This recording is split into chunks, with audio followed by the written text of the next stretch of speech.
If you think you are being too critical, you're probably not. The grand scheme of it is it has to be correct. It has to be right. It's okay to question things. The problem is if you get into it and you start approving a bunch of them and you feel like you're not sending any back, you may be on the other side of the fence where you're like, man, something's really going wrong here. So I think that's my biggest takeaway is if you think you're being too critical or you're being too meticulous, you're probably okay.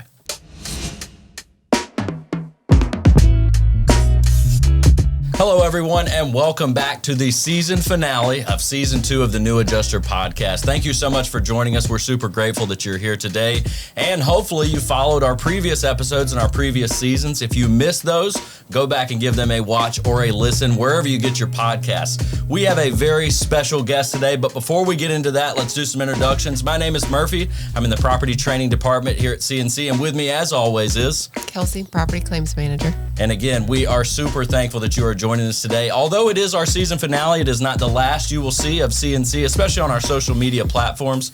So go give us a follow on our platforms at CNC, Catastrophe, and National Claims. Now, let's go ahead and get into our final episode of the season. This episode is titled Mastering File Reviews, and we have a fantastic guest joining us today that knows a lot about this subject and a lot about the insurance industry as a whole. So go ahead and introduce yourself. Hey, good morning. Thanks for having me. Appreciate being on. It's great to be here. The first time on the podcast, but always watching it on social media, not on social media, but on the podcast. I think it's on Spotify. So, that's right. But yeah, always checking them out on those platforms there. So my name is Craig Fowler. For those who know me, for those who don't know me, I am the Chief Claims Officer here at CNC, and I've been involved in pretty much everything from a field adjuster to a janitor, all the way up to now, obviously, the Chief Claims Officer here at CNC. I've been involved in everything. For those who don't know me, I've been doing this for over 33 years now. So, yeah, it's a long time. When I see those notifications come across that, hey, congratulations on your 33rd anniversary, I'm just like, wow, what happened? Yeah. So, Good deal. Well, we're happy to have you here for the first time. I feel like we've been begging for you to come talk to us. Hard man to get in touch with. Interesting. Usually I'm on that side. Like, so do our claims corner and other things. I'm on that side. So which is coming up soon. This is interesting. This is going to be fun. Yeah, it'll be a lot of fun. I think so as well.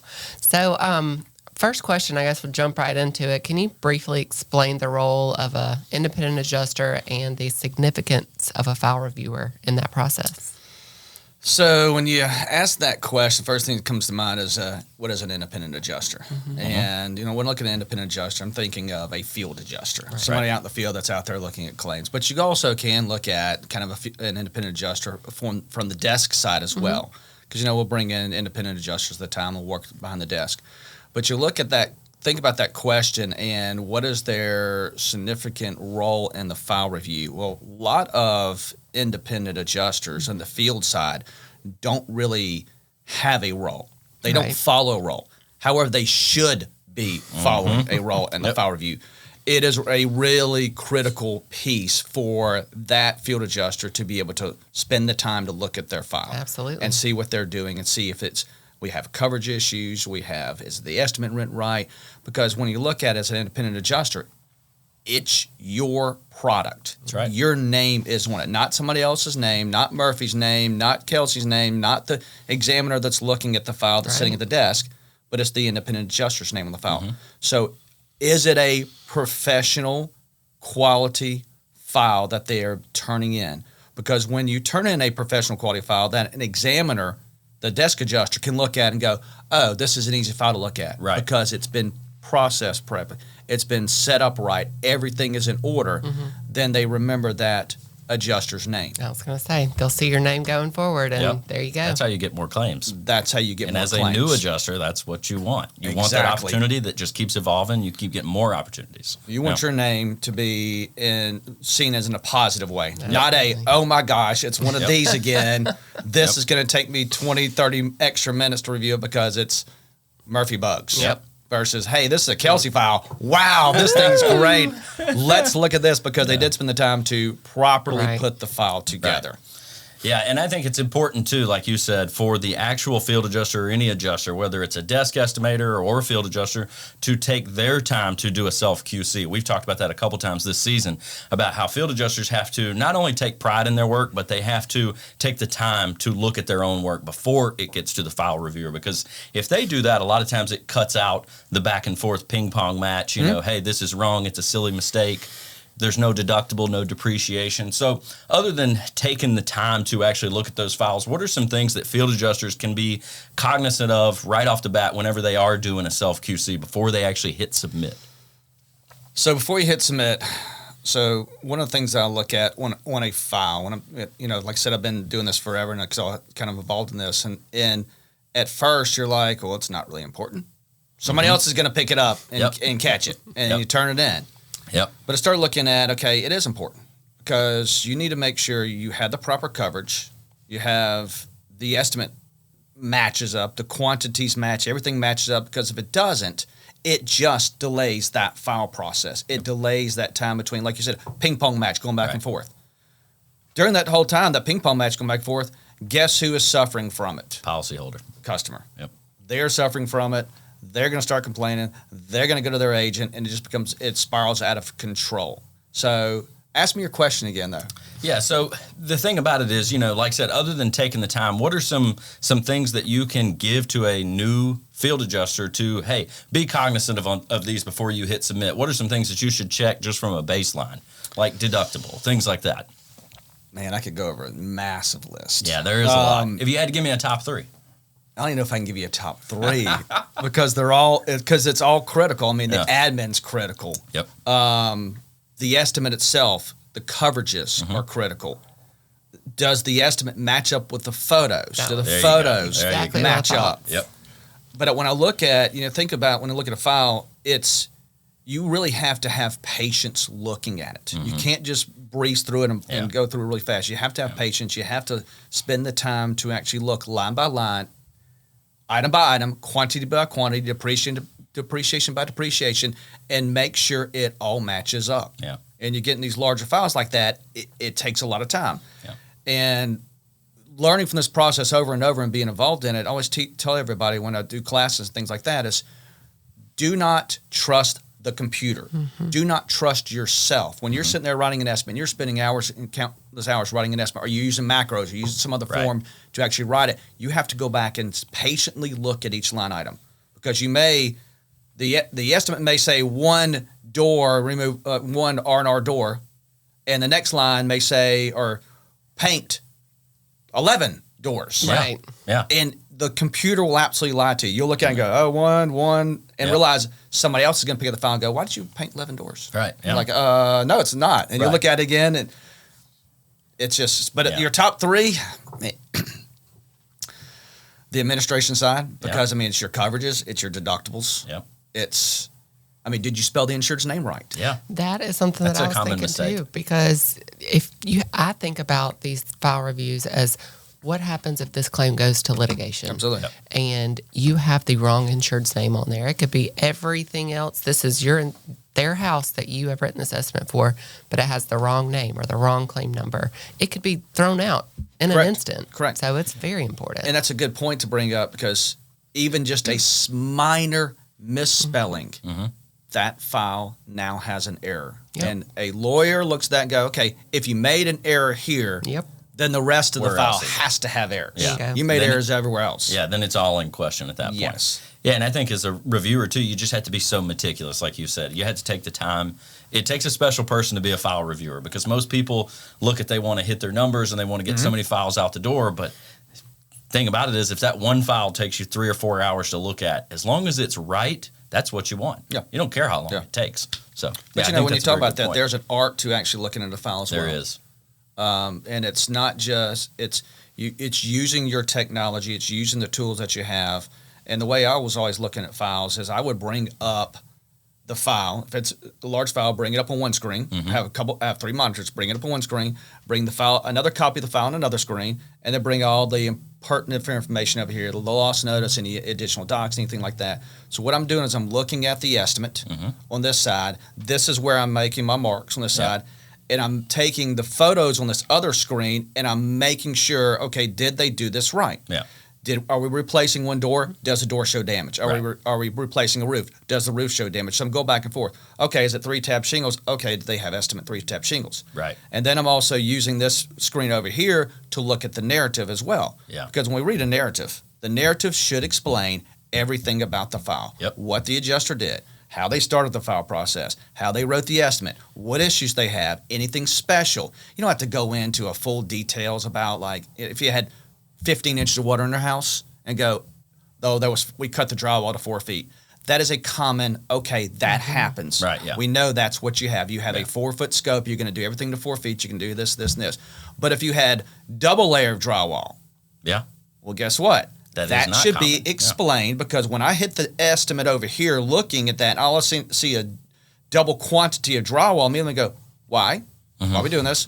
Well, your F9 note, hopefully on the estimate, said that. Should. Your photos showed that. Your estimate, your narrative explained that. Yeah. And so everything has to tie together. You really have everything matches. You know, like it's like a stool. Yeah. The stool's not going to stand up properly if the estimate, the narrative, the photos all don't help support that whole claim. That's what you're putting together. Yeah. Yeah. If one's wrong, your whole file's wrong. Right. The whole thing. And then, like you point out, Kelsey, attorney gets a hold of this. Yeah. It's field day. Field You know, day. they're getting they're paying for their kids' college for the next year, because that's how much money they're going to collect. I mean, That's right. Yeah, because if they look at it and say, well, like you said, if you miss this one thing, now everything else is in question. Now we go through it with a fine-tooth comb, and then questioning from your there. judgment on everything. But like you Exactly. mentioned with photos as well, I have come across so many files that just labeling your photos correctly is huge. And it's something that a lot of people don't really pay close attention to. No. But going through and putting a note in every single photo, no related damage, no related damage, that's not helpful. Yeah. Tell me what room this is and what you do see in this room. There were, talking about a wind claim here, flood line in this room. You can put that in your photo. That's what you're taking a photo of. Tell me that. Yeah. Instead of just saying, nope, no related damage. That's unhelpful. well, it's interesting to bring that up. We just had a conversation today with a client, and one of the things that was brought up is they're looking at every single photo has to have a comment. And it's not just like you said, damages. yeah. What What's are you damaged? seeing? Right. And on the flood side of things, we can get 1,000-page files. Yeah. Sure. I mean, 1,000 pages, and it's just like, oh my gosh, and you get 300 or 400 photos. And to an independent adjuster, they're like, do I really have to fill all these out? Yeah. Yeah. And unfortunately, the answer is coming, yes, you Yeah. actually do. Yeah. And it's not let's copy and paste a note over and over and over again. Right. You can do that on a few. Yeah. Sure. But when you have special situations like double layers of drywall, or there's a wind claim and you have a flood line, explain what you are seeing. Because we are the examiners that are reviewing these files are not the ones that are out there in the field. Yep. They're not following you around. If I could put a GoPro camera on top of your head and do a live stream while you're in the field walking, that would be much better. Yeah, But that's we kind of would. what you see at. Yeah. I mean, and that's what I learned going out there as a independent, as an adjuster in the field many years ago, when we just had, I won't tell you what we had. We had like Polaroid cameras, 35 millimeter cameras. What are those? And stuff like that. Exactly. Just kidding. Exactly. But yeah, that's what we did. I mean, that's what you had. And then when we get to digital, it was like, you need to take pictures of everything. And the thing is, you don't have to turn all your pictures in. Right. But there's a situation, which I see it at every single storm, but every adjuster, it's like, hey, did you take a picture of that water heater in the closet that you're Yep. paying for in your estimate? No. Okay. Do we even know it's there? Yeah. Is it actually Does it damaged? exist? Yeah. Was it above the water line? Was it damaged? And if it's not, and I'm looking at this file over here and I don't see a picture over here, we can't make that recommendation for it. Yeah. You can't prove it. Unfortunately. Yeah. Yeah. That's exactly right. You're exactly right.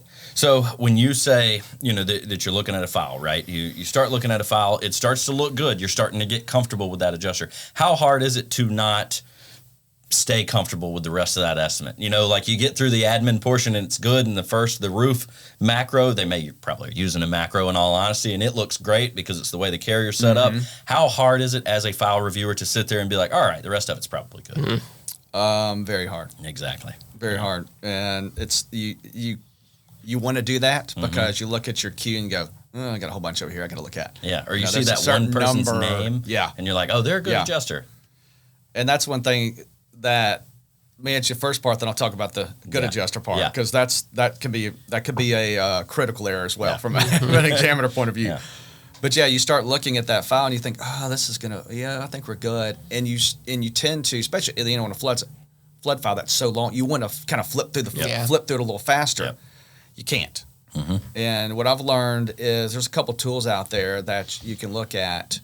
Like I actually also like to get the estimate in Xactimate, so I can pull it up in Xactimate as well, and I can look over, and all adjusters really should be doing this. They should go in there and highlight their rooms, and then look at like the global, I think it is, where it shows if you have a line item like flood loss cleanup, and you have multiple line items of that where you've inadvertently messed the pricing up, did something wrong, it's going to show you, hey, this one here, there's 3 of these and it's at 38 cents, and there's one of this is at 48 cents. Right. Yeah. Immediately that is an error. Your quantities, your cost, unit price doesn't match up. Right. That is an error. You get to these files like you're talking about, you're like, I feel comfortable at the beginning. You can't be, because that 48 cents may be at the end of the estimate. Yep.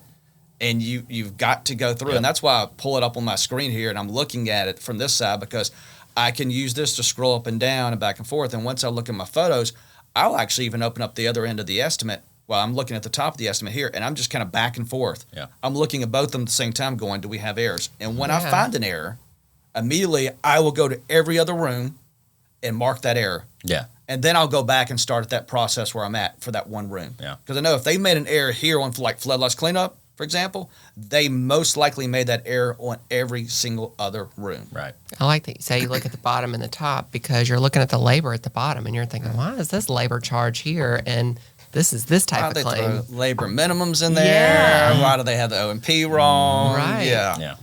Honestly, when I first started, I would print out the estimate on the printer, have a hard copy, and highlight. Go through and read everything, highlight it. And it seemed to help me when I first started doing this. And that is a great point, because that's how I did as well, is looking at the estimate. And that's what a lot of a field adjuster should do as well. Because like I said earlier, the computer will lie to you. Yep. Right.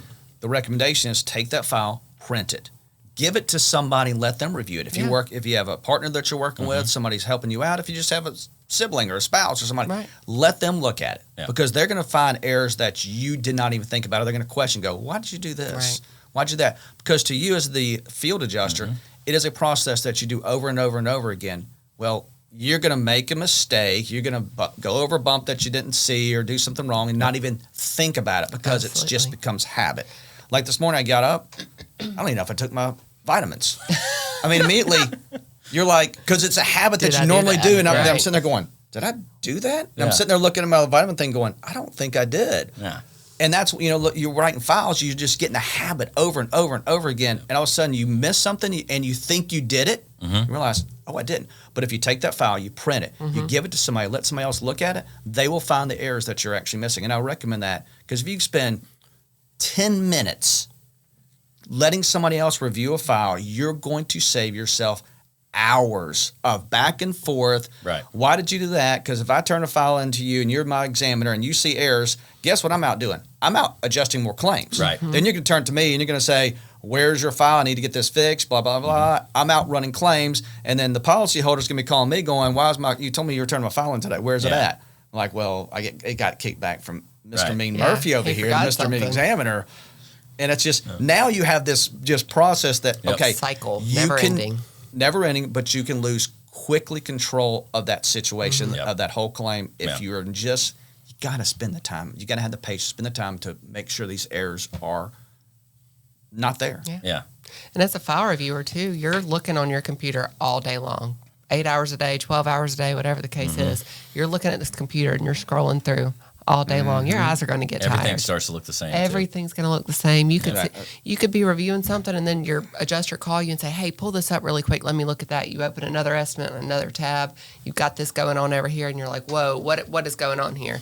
That's what helped me so much when I started, was that I printed it out, what I'm looking at, what I'm actually reviewing, I have right here, and go through that. And then if something else comes along, look at that on your computer, but you've got this hard copy, you're making your marks, then you can go in, send it back, whatever you need to do. Yeah. I would print every single file. I mean, I probably took out a whole forest because all the paper I printed. Oh, y'all were going to kill me when I first started I working had here. stacks and stacks and stacks. Yeah. But what was good about that is I could always go back and reference that information as well. Yep. I could look back and go, what did I do wrong here? Yeah. How did I fix this? Yeah. I made a note on this one. Let me go back and check that. Yeah. Something else that we talked about on one of our previous episodes was field adjusters actually print out the estimate while they're in your car, but it's a good thing to think about. Hey, turn that over when you get out of your car and go in, because it's got insured's info in it. It's something that you have to keep, Yep. you know, You have to keep yourself. secure.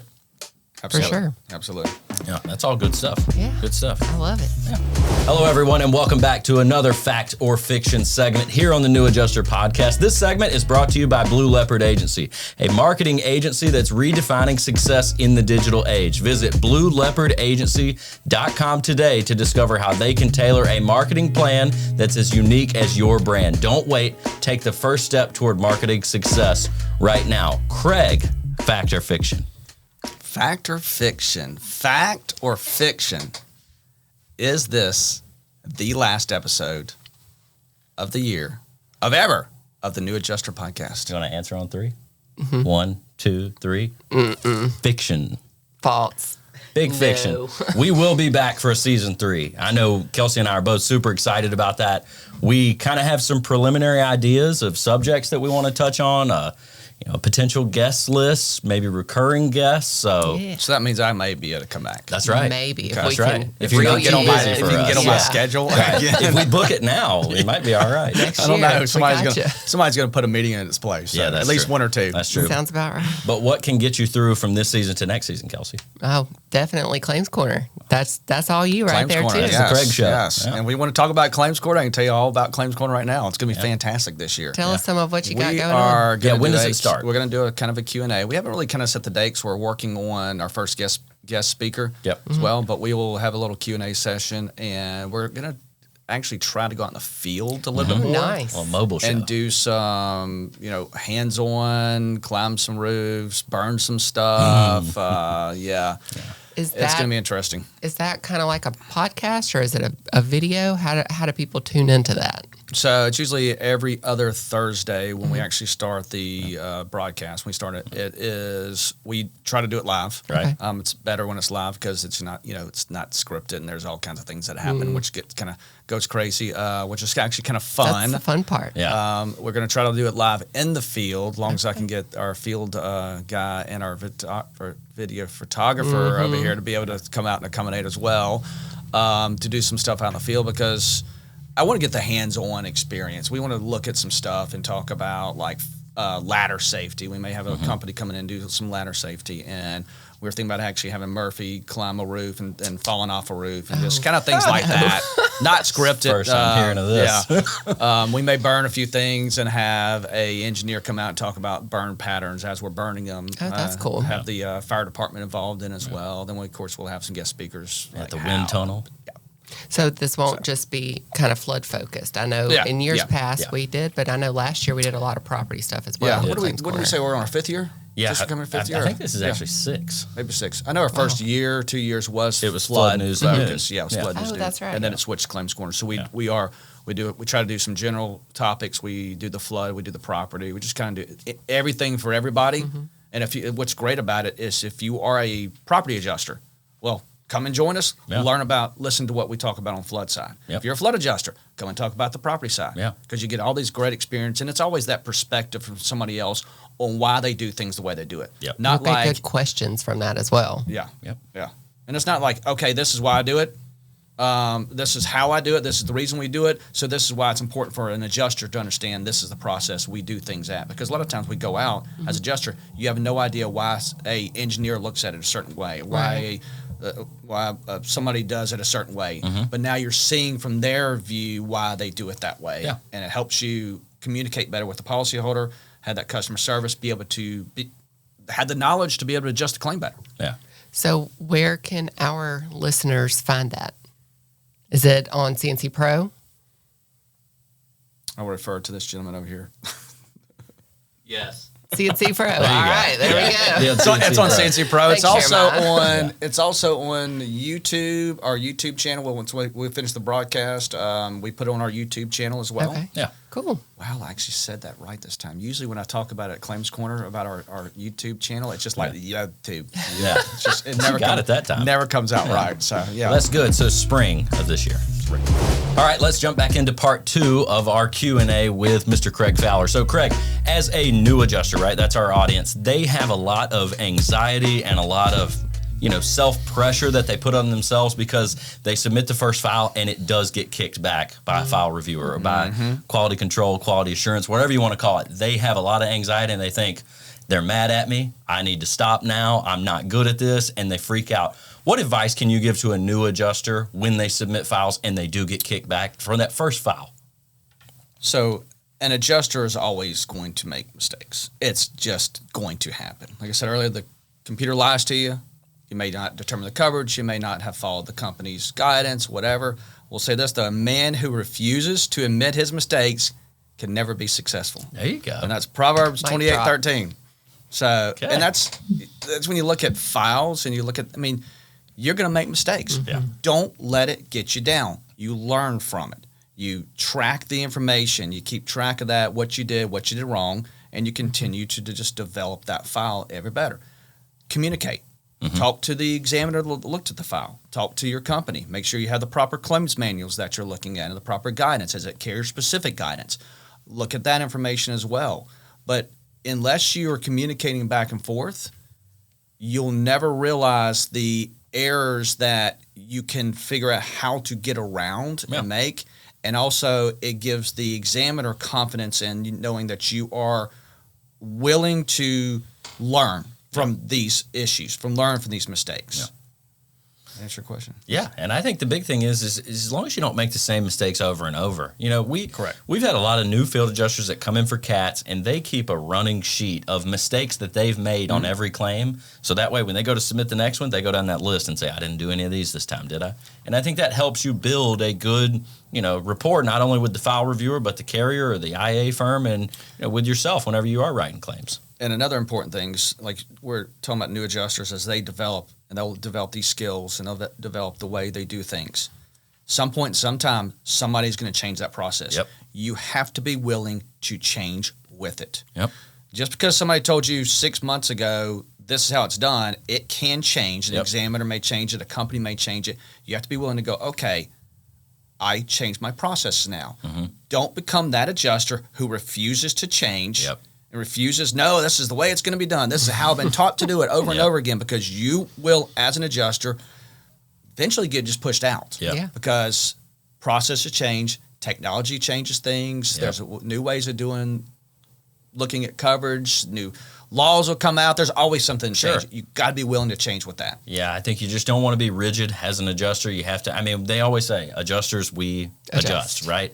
We're always changing. This industry is always evolving. Like your point, too, with technology, that changes every week, it seems like. There's always something else that's coming out, a new product that you can use as an adjuster or a reviewer that makes it maybe a little easier, maybe a little tougher, but hey, it's changing, and you have to change with it. So yeah, you definitely have to think about it. Not, I've been doing this for 30 years. I know better than this file reviewer who's been, there for however long. But with saying that, you also need to develop relationships with your file reviewers. You are dealing with these people day in and day out. And whether or not you're sending a file back to the field adjuster, you are still reviewing that. You're still communicating with them, and you should build a good relationship, a good rapport with not only your examiners, but your desk adjusters, whatever the case is. So they can just call you and say, hey, you forgot this. Can you add this really quick? Absolutely. And you should have that relationship with them that they're not afraid to call you. And if you're collaborating,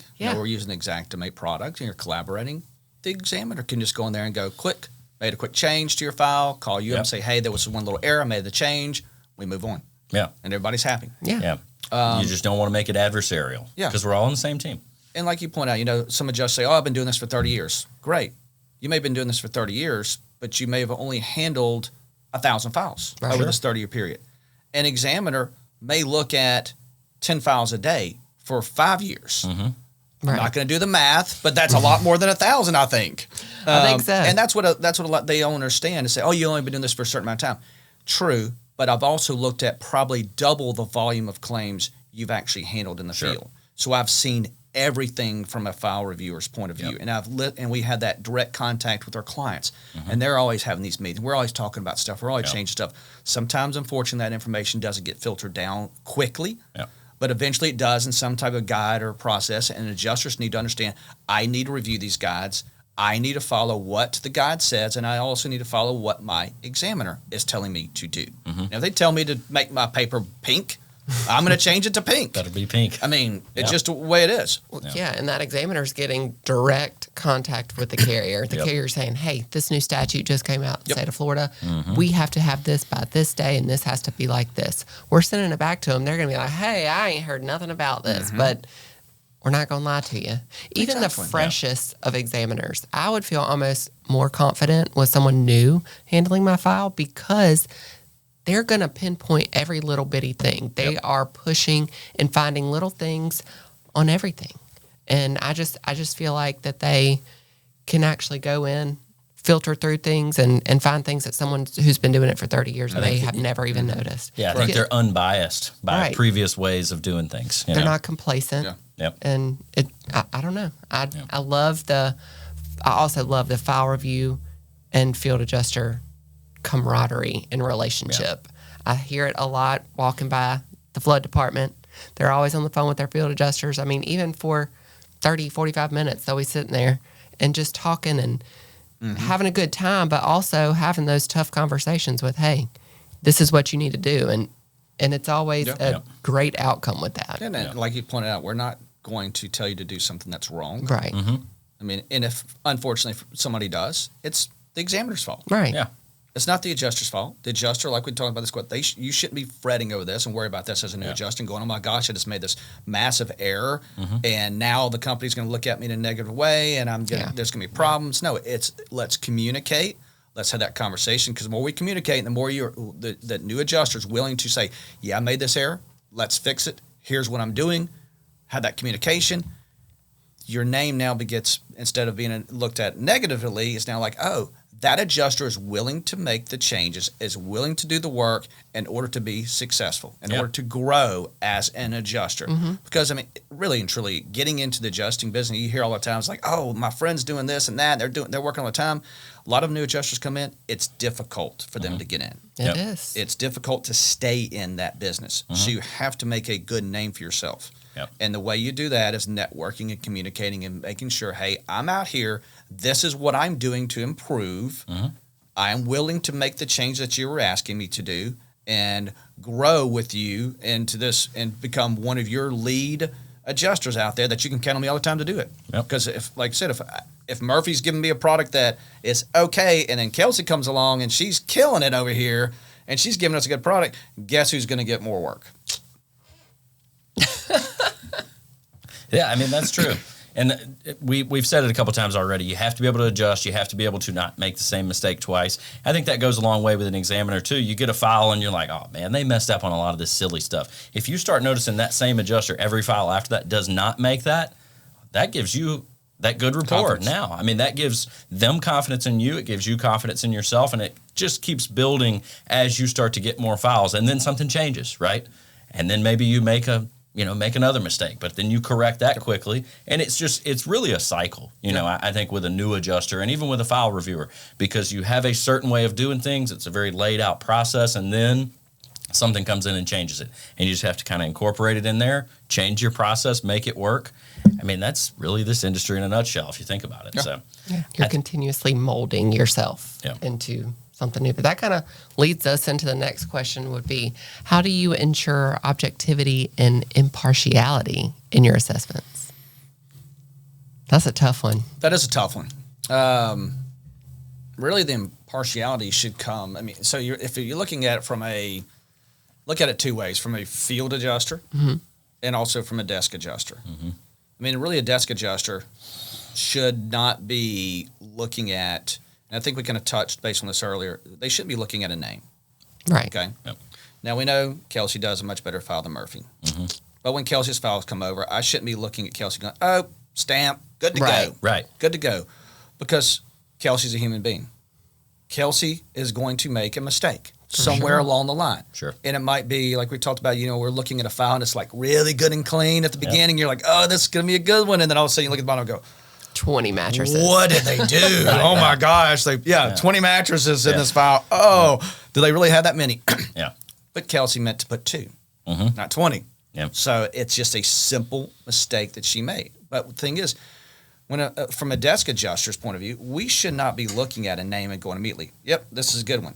And I know we sometimes tend to do that because you're looking at all your claims and you're going, and you're looking at, when we look at our kind of our queue, you're looking at going, ooh, there's 10 Murphy files and there's 25 Kelsey files.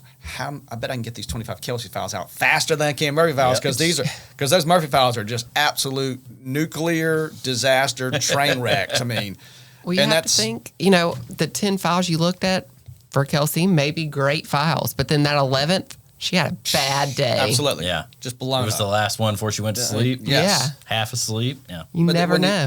You look at the partiality is you can't look at the name. Right. Yeah. You just have to look at the file for what it is. I mean, you can't look at your cover, your estimate quantities, or not quantities, but your payable amounts. Because a lot of examiners look at that and go, oh, this is a $10,000 payout versus a $300,000 payout. And immediately they're going to, I'd rather look at the 10,000 because it's going to be easier. Right. Yeah. And that's not the way we, you look at the, you look at the impartiality of this. In you also have to follow the coverages. You can't be impartial to a name. Yeah. Or, oh my gosh, I know that I know that name. And we've had over the course of the years tons and tons and tons of celebrities. I mean, just claims of the drummer for Anthrax. I mean, people that you just that's crazy. And so when you look at it, you go, oh, we had Richard Gere. We had one of his. Wow. And you can't look and go, oh, that's a Richard Gere file. Let's pay everything. That's great. Wow, because maybe he'll send me an autograph or something. Yeah. It's not what you you're did looking at. Great on my claim. Yeah. It's what does the coverage allow? You're looking at the policy. You're looking at the language. What do the claims manuals that for those clients or for the companies that are allowing? And that's what you have to go by. You have to look at that and say, and you may have written a great file, but you may have had a coverage issue. I can't just say, oh, it's Kelsey. It's just a little error here. Right. Yeah. It is a coverage issue that you made. We Still an error. can't allow it. It is an error. And not only that, I was thinking when you were saying just adjusters being objective to that, but I've made this mistake as well, seeing an address and saying, oh, I know that hurricane didn't hit bad there. Absolutely. And then you go and look at the file and you're like, oh my God, they got some high wind speeds. But I've, made that error in judgment. Which is great that you bring that up because, Hurricane Hal, our guy that our flood scientist and disaster, he's actually at our conference going to do a presentation with Phil Kowalczyk, and I know I'm pronouncing that completely wrong. He's going to do a presentation with Phil at our conference about forecasting modeling and hurricane paths. He said because the same thing, everybody looks at the cone of uncertainty and goes with that, but in reality, you may have a file that's 20 miles outside that area that actually has severe damage. Right. Yep. And you look at an address, the partiality, you look at an address and you go, oh, they didn't get any damage. We're Yep. good. Yep. Yeah. There's no way this estimate is accurate. Correct. Or you're denying, I don't know. You got to really look at it. And the way you just explain that there's no way, you can't go into a file thinking that. Yep. You can't go into a file thinking Murphy has a terrible file. Kelsey has a great file. This address didn't get damaged. The coverages were not there. You can't go into a file looking at that way from an inspection as a new adjuster. Yep. Down to the writing it, down to the review of it. You have to be impartial to everything. Look at the file as it is. Yeah. It's black and white. What are you looking for? Did the adjuster answer everything that is needed in order to this file to be properly paid? Yep. Yep. And it doesn't matter who it is. Yeah. Doesn't matter where it's located. Is the information there? Is the information accurate? Do the pictures depict the damage? Is the narrative explain what's going on? And then you can look back and go, oh, this is an address? Oh my gosh, this is a Murphy file. Holy cow. Yeah. Great job. Yeah. No, that's exactly right. And I do want to go back to the point that we mentioned earlier about, the relationship between the file reviewer and the field adjuster, how it's not adversarial. It needs to be, teamwork. We're all working for CNC or any IA firm or a carrier or whoever. I think a lot of times field adjusters look at QCs as like the man or the woman up in the ivory tower, right? And they just got the red pen and they're flashing it all over the place. But in all reality, that's not the case. And I think that's why it's so important to create a relationship, like Kelsey said, with that file reviewer and have them help you understand why something's wrong and not just tell you, hey, this is wrong. I think another problem, too, is when the file reviewers ask questions to the field adjusters instead of either just telling them right. What can you speak to that? Is it better to ask them the question or to tell them what's wrong and how to fix? We're going to go this in a couple of different ways. First of all, the problem probably with the person sitting in the ivory tower with the red ink probably started because of me. Let me tell you why. Because that's how I used to review files. I would print them, and I had this big red marker, and I just mark them up. I mean, this is back before we had PDF and stuff like that. Yeah. I mean, don't want to give my age away, but yeah. Mark them up. Scan them in, come back. You got these red marks all over the place, and it's just file, and you're just like going, looks like maybe like a Chucky movie or something. Yeah, where just like Chucky was like just blood spat all these files. You're just like going, oh my gosh! Yeah. And a lot of I had a lot of people come to me and say, oh my gosh, I got one of your bloody splattered marks all over my file again. What And people are terrified of it. Yeah. I've had a lot of people adjusters come to me. It's like, every time I see your name on a file, I just got terrified. Just cringe. Yeah. And it wasn't the purpose of terrifying somebody. It was looking at the file and making sure you saw what needed to be done. Yeah. Okay. Obviously, since then we transitioned to just giving you a form and, hey, this is what's going on. Here's what we're seeing. Yeah. But when you get down into the questions, we as an examiner, especially on the flood side, cannot tell you what to do. Mm-hmm. You're the adjuster. You're the one inspected. All we can say is, take a look at this again.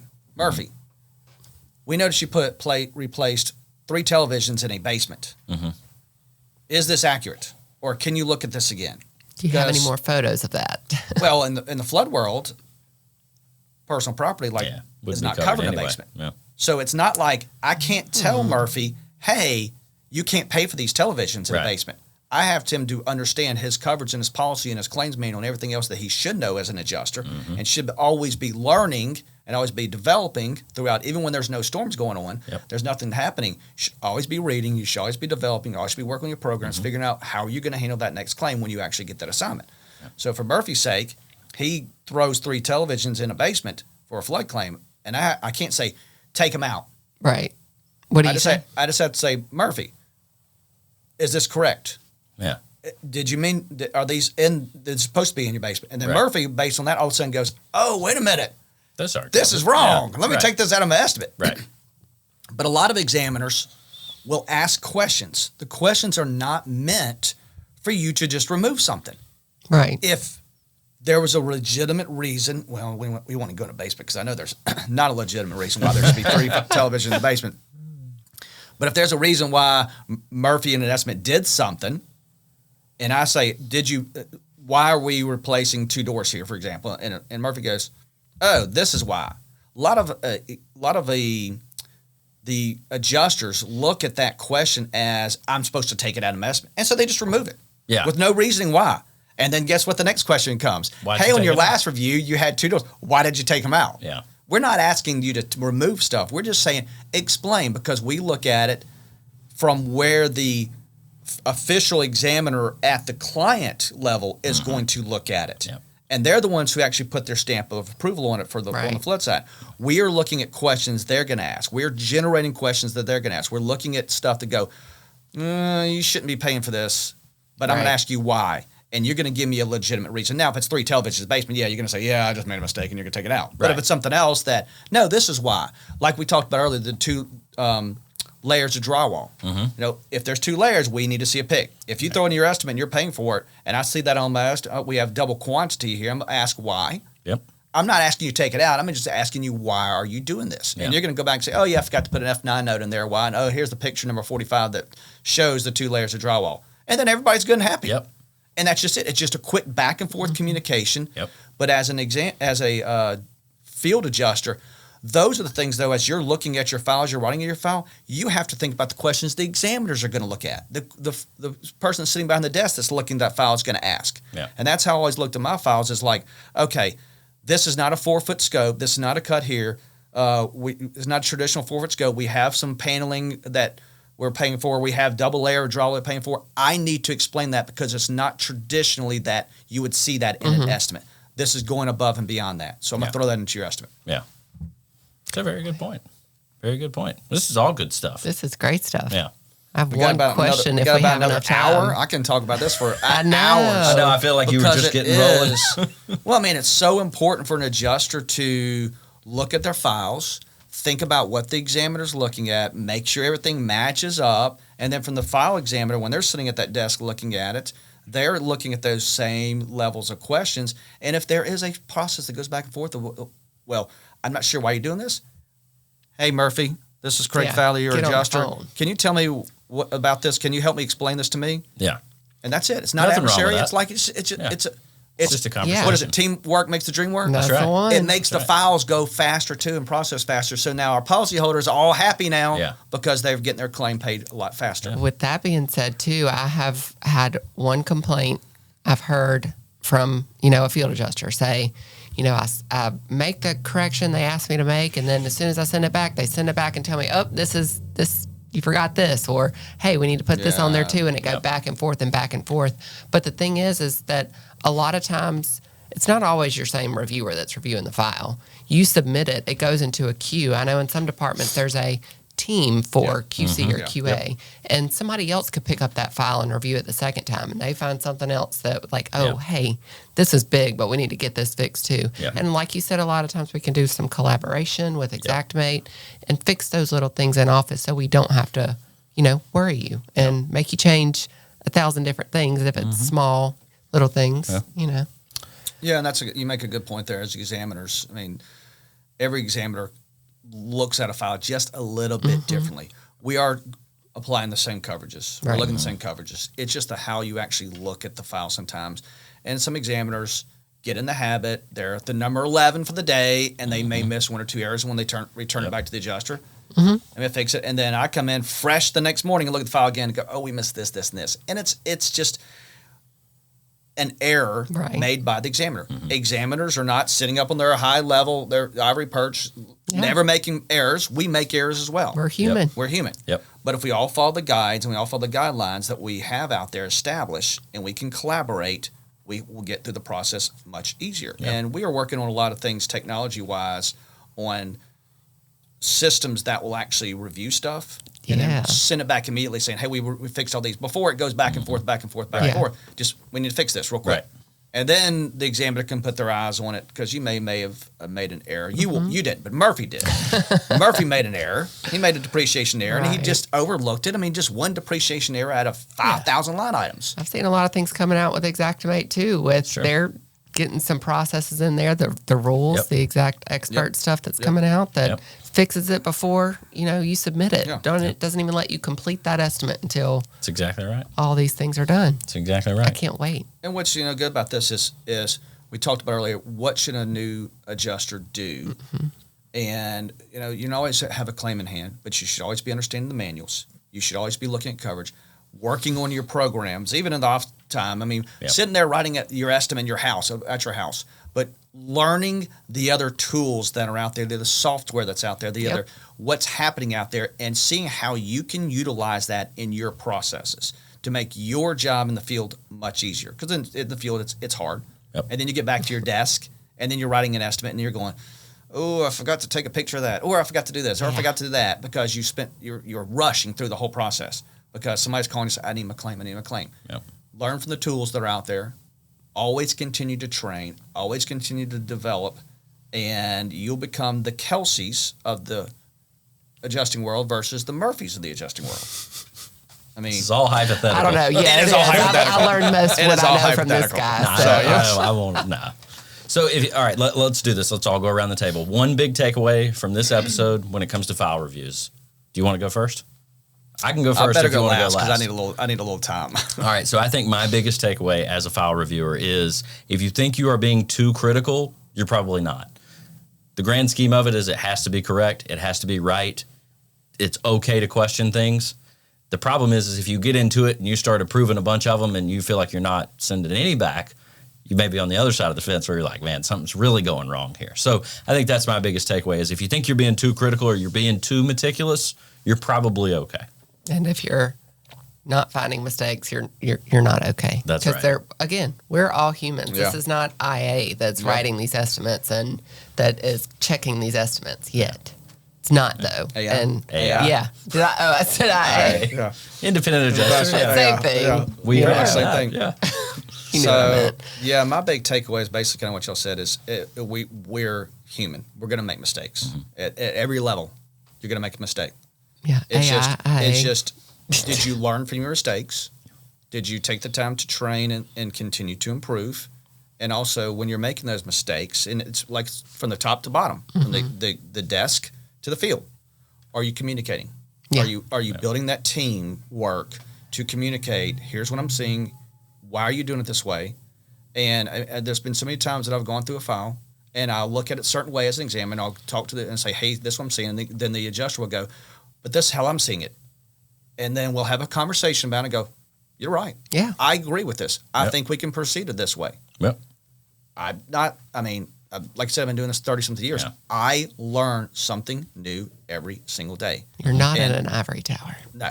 Yeah. But I learn something new every single day. I take advantage of the training that gets out there every single day. I'm always trying to continue to develop. Once I hit that mark where I think I know it all, I might as well go retire. Yep. Yeah. I might as well just go Yep. hang my boots up because Kelsey's never going to give me another claim again. Yep. Because she knows a lot of information. I know a lot of information. We collaborate on it. Yep. But when I say I know more than she does, hang it up Yep. because I don't. That's very true. It's not about who's right. It's about getting it right. Exactly. Yep. It's about Like that. about making sure the customer's taken care of. That's right. That's it. That's what That's all the it number comes down to. one. That's what it comes down to. Yep. And then within line of the policy too, though. That's we know right, for yeah. that. Yeah. Yeah. We Can't can't, just It's a fix your gear, contract. take it all We're out. talking go, about oh, I know that policy holder. Let's give them some free stuff. No. Yeah. Well, that's at true. that same point, you have to be mindful of we're doing all this back and forth. We're sending things back. We're writing this estimate. And I know flood estimates take a lot longer than property estimates to write.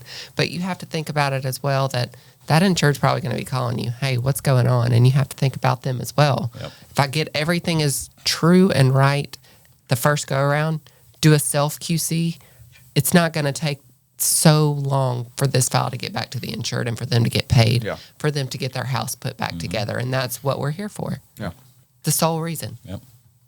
Well, that does wrap us up for this Q&A session. The great thing about it is we all three work together all day, every day. So we have that privilege. So, again, we appreciate you being here, Craig. The final guest on the final episode, I think we have went out with a bang here. Yeah. Can't tell you how much we appreciate it. I know I speak for Kelsey, too. I thought this was excellent and definitely a recurring guest opportunity, I would believe. Okay. If we can If pin you us can- down. If you can put us Fantastic. in. Good deal. All right. Thanks Thanks for- Craig. Coming, Craig. That was fun. Thank you. Hey, everybody, we just finished up with a fantastic guest, Craig Fowler, and a fantastic segment. Now let's jump into our Mythbuster of the week. Our Mythbuster this week is brought to you by CNC Connect. Our CNC Connect conference is fast approaching. It's taking place from January 8th through the 10th here in beautiful downtown Mobile. Whether you're a beginner or a seasoned adjuster, this event is an excellent opportunity to boost your knowledge in claims. We have a lineup of accomplished guests and speakers and ample chances for networking. Early bird tickets are on sale now for just $99, and our VIP tickets are $149. Visit cncconnectconference.com for your tickets today. So now for our Mythbuster. Kelsey, is it a common myth or a misconception? We know it is, but why is it that a common myth is that a lot of people think when the file gets approved at the IA level by the file reviewer, as we talked about with Craig, that's it. That's the final decision. Why is that a myth? Well, it can kind of be both. It is a myth because a lot of times it can go back to the carrier and they have the actual final say-so in a claim. They can say, oh, yep, I don't like this, send it back to them. And even though we approved it at the, QA level, Yep. it's not always approved with the carrier and sent back unless the IA firm is acting as a TPA, which is a third-party administrator, then they are acting as that claims department. They Right. are the ones making that final decision. Right. But it's not always is that the case. Yeah, so sometimes it is a myth. I would say most time it's probably a myth. Yeah. But sometimes it's not, because like to Kelsey's point, if you're working as the TPA, you're basically acting as the claims department, right? So you do have the final decision on that. So good stuff. Yeah. Thank you, everybody, for joining us again today. We hope that you have thoroughly enjoyed not only this episode, but our entire season. I know Kelsey and I have. Again, bittersweet to say the least that it is ending now, but we are very excited about what's to come in the next season. So we obviously will be having another season that will be starting next year, probably sometime around the summer and fall. So we look forward to seeing you then. Before we go today, we do want to do some very important shout outs. So number one, Kelsey, thank you, obviously, for being a fantastic co-host. I know we could not do this without you. You bring a lot of ideas and a lot of questions in. Back at you. Exactly. And a lot of guest suggestions, I should say, as they come up throughout the week. Some other folks that I want to give a very specific shout out to is our folks at Blue Leopard Agency. Fantastic people, 3 in particular. Jeremiah Long, standing right here, our guy behind the camera. Obviously, we could not do this without him either. And Ashley and Amy as well for our social media, our brand managing, the thumbnails that you see on all the platforms wherever you get your podcasts. So we are super thankful to them as well. Please follow us on social media. Again, we have more content coming soon. We've got our conference coming up soon in January, which we are really looking forward to, and we hope to see you next season. Yep. Hope to see y'all at the conference, and thanks, y'all.